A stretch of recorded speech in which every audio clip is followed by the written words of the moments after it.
연예인이 수십억 원의 세금 추징금을 냈다는 뉴스 한 번쯤 보셨죠? 그런데 이게 탈세일까요? 아니면 다른 문제일까요? 오늘은 이를 명확하게 구분하고 연예인 세금 논란이 왜 반복되는지 구조적으로 설명해 드리겠습니다. 세금 추징금이 나왔다고 해서 무조건 탈세는 아닙니다. 이 점이 핵심입니다. 탈세는 의도적으로 세금을 숨기거나 속이는 행위입니다. 형사처벌 대상이죠. 반면 세법상 해석 차이는 세금을 납부하기는 하는데 국세청이 계산 방법이나 항목 분류를 다르게 해석해서 추가로 세금을 내라고 하는 겁니다. 즉, 이건 범죄가 아니라 행정처분의 영역이죠. 따라서 수십억 원의 추징금이 나왔더라도 그게 탈세인지 세법상 해석 차이인지는 전혀 다른 문제입니다. 뉴스 제목만 보고 판단하시면 안 돼요.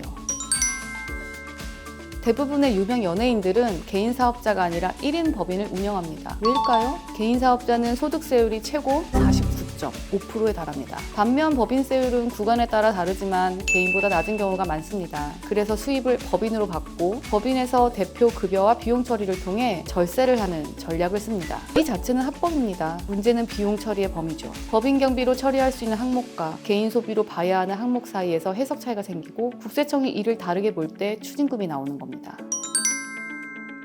일부 연예인은 부모나 배우자, 형제, 즉 가족을 법인에 등재하고 급여를 지급하는 방식을 씁니다. 소득을 분산해 세금 부담을 줄이는 전략이죠. 그런데 이 급여가 실제 업무의 대가인지 아니면 소득 분산을 위한 명목인지 논란이 됩니다. 국세청은 실질 과세 원칙에 따라 실제 일을 하지 않은 가족에게 지급된 급여는 비용으로 인정하지 않습니다. 이 경우 추징금 규모가 크게 불어납니다. 몇 년치 급여가 한꺼번에 부인되면 생각해보세요. 수억에서 수십억 원의 세금이 추가 발생할 수 있겠죠?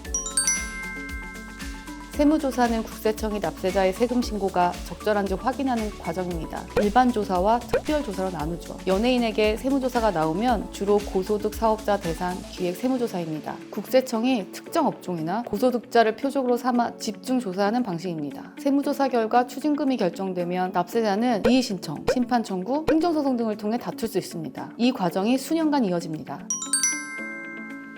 세법 해석 차이라면 추징금만 내면 되고 형사처벌은 없습니다. 하지만 탈세로 판단되면 조세범처벌에 따라 형사고발로 이어질 수 있고 그 경우 징역형도 가능합니다. 더 큰 문제는 이미지 손상입니다. 특히 연예인은 이미지 자체가 자산이기 때문에 세금 논란이 불거지면 광고 계약 해지, 방송 하차 등 경제적 타격으로 바로 연결됩니다. 그래서 연예인들은 법적 결과와 별개로 언론 대응도 전략적으로 해야 합니다. 신속하게 입장을 내고 정확하게 탈세가 아님을 설명하는 것이 중요합니다. 오늘 핵심을 정리합니다. 추징금이 나왔다고 탈세가 아닙니다. 세법 해석 차이일 수도 있어요. 연예인 1인 법인은 합법적 절세 수단이지만 비용 처리 기준이 문제가 됩니다. 가족 법인은 실질 근무 여부가 핵심입니다. 탈세와 절세의 경계는 고의성과 실질에 달려 있습니다. 다음 화에서는 연예인 명예훼손 사건을 통해 유튜브 콘텐츠 제작 시 법적으로 어디까지 해도 되는지 알아보겠습니다.